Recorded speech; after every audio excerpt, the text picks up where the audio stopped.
L'invité politique de ce dimanche, c'est le candidat à l'élection présidentielle issu de la primaire de la Belle Alliance Populaire. Bonsoir Benoît Hamon. Bonsoir. Avant de vous retrouver tout à l'heure, juste un point sur cette actualité. Est-ce que vous êtes d'accord avec François Baroin? Est-ce que vous êtes d'accord avec Marine Le Pen? On a abandonné les territoires ultramarins?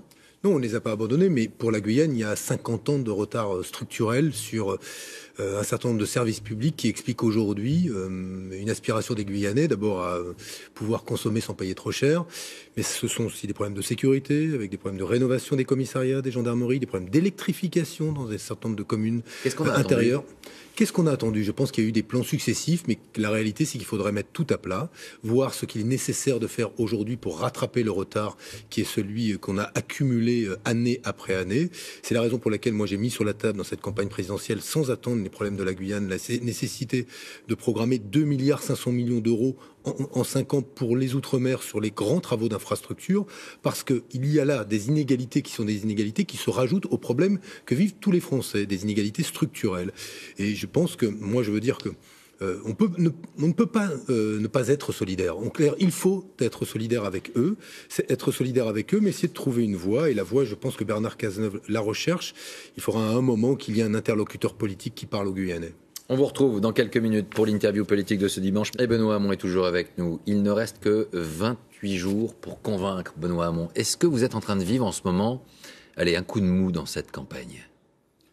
Non, moi, je n'ai pas du tout ce sentiment-là. Même si, incontestablement, depuis quelques semaines, s'organisent des ralliements à Emmanuel Macron qui consistent à me planter un couteau dans le dos. Et la dynamique, elle n'est pas du côté de Jean-Luc Mélenchon? Non.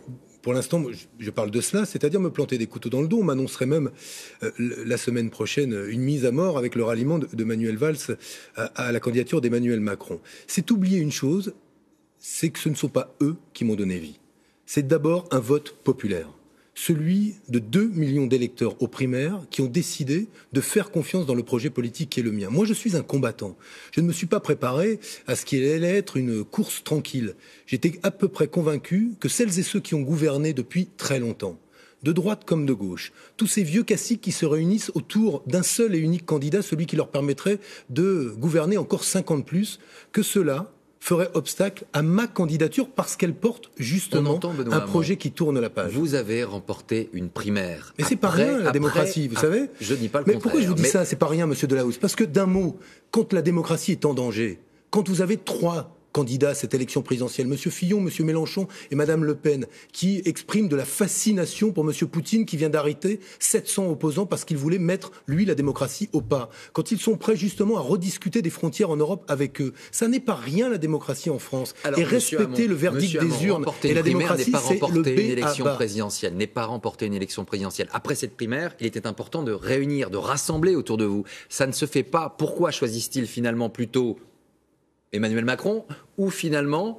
la dynamique de campagne actuellement serait du côté de Jean-Luc Mélenchon? C'est juste là, vous êtes pris en sandwich finalement. Je vous réponds de la manière suivante. Celles et ceux qui à droite ont gouverné, veulent gouverner encore en se mettant derrière Emmanuel Macron. Celles et ceux qui à gauche, eux aussi veulent gouverner encore et garder le pouvoir. Cela, moi, de toute façon, je n'aurais pas gouverné avec eux. Que ce soit clair. Je n'aurais pas gouverné avec eux parce que je ne suis pas favorable à ce qu'on remette en cause l'impôt sur la fortune pour augmenter la TVA aujourd'hui. Je ne suis pas favorable à ce que demain on facilite les licenciements. Je ne suis pas favorable à ce qu'une aide-soignante, une infirmière, un ouvrier qui gagne peu, on lui explique demain qu'on va réduire son pouvoir d'achat. Je ne suis pas favorable qu'à un chômeur on lui dise si vous ne prenez pas un emploi à 50 km de chez vous alors que sa vie est là, on le raye des statistiques de Pôle emploi et on supprime son indemnisation. C'est la raison pour laquelle, moi, je dis aux électeurs de gauche, moi, j'ai conscience que vous êtes indécis. J'ai conscience que vous êtes aujourd'hui indécis. Mais objectivement, qu'est-ce qui nous réunit? Qu'est-ce qui nous réunit, nous, vous, devant votre téléviseur, moi qui suis candidat? Des problèmes en commun, des désirs en commun, le fait que nos enfants vivent mieux, le fait que nos parents et nous-mêmes vieillissons dignement. Ce soir, c'est quoi? C'est un appel solennel? Je vais terminer. Le fait que nous puissions demain nous débarrasser de la menace aujourd'hui du terrorisme, des violences dans notre société, cela nous réunit. Mais ce qui nous réunit davantage, c'est une histoire à partager. Une histoire à partager qui doit justement mettre de côté, objectivement, cette logique qui consiste, d'un côté, à se réunir derrière une candidature qui est une candidature qui ne propose qu'une chose, poursuivre ce qui a été fait et qui a échoué déjà. Or, si nous poursuivons ces politiques qui réduisent les services publics, ces politiques qui diminuent la protection sociale, ces politiques qui consistent à dire aujourd'hui qu'il faut baisser l'impôt sur la fortune, nous aurons quoi?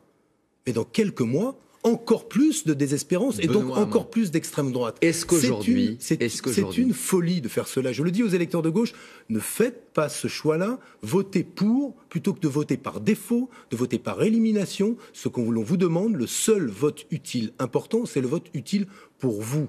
Vous aurez le pouvoir le 23 avril, utilisez-le. C'est ce qu'on appelle un appel face caméra. Absolument. Juste.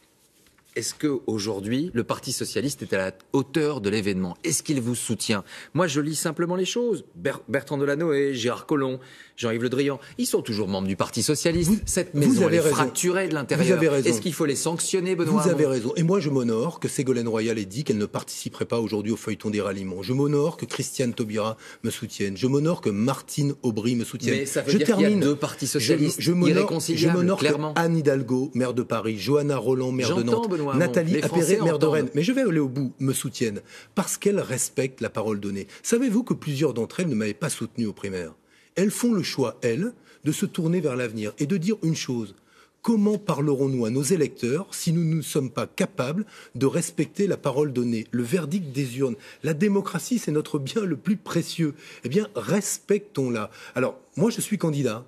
Je vous l'ai dit, je me battrai, et je me battrai avec pas l'énergie de celui qui doit se prémunir des coups de couteau qu'on lui met dans le dos, mais parce que je suis confiant dans mon pays.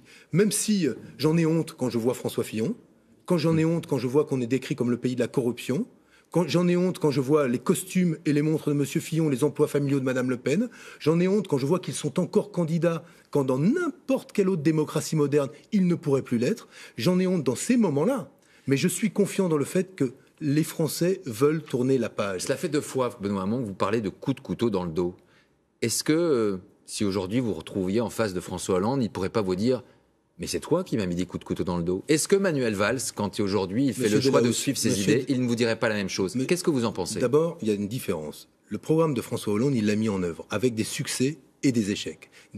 Parmi ces échecs, il y a eu, à mes yeux, le fait de faire le choix Donc, il y aurait de la loi travail. Mais non, mais la loi travail, à mes yeux, faciliter le licenciement comme baisser la rémunération des heures supplémentaires, ça n'est pas ce pourquoi la gauche avait voté. La déchéance de nationalité, ça n'est pas l'idée que se fait la gauche de l'égalité des citoyens devant la loi. C'est la raison pour laquelle, comme d'autres, j'ai exprimé des désaccords sur le fond.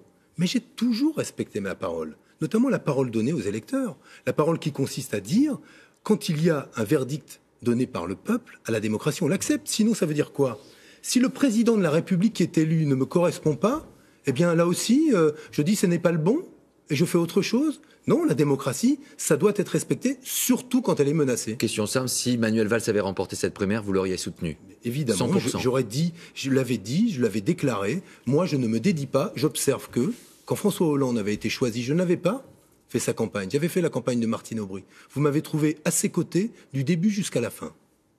Pendant la campagne? Des primaires. Oui, j'ai été son ministre. J'ai fait 2 lois. Une loi sur la consommation, sur l'économie sociale et solidaire, appréciée par les milieux économiques comme par les consommateurs. Donc oui, moi j'ai travaillé. Mais quand vous avez des désaccords sur le fond, ma démission n'était pas une démission pour convenance personnelle, vous le reconnaîtrez.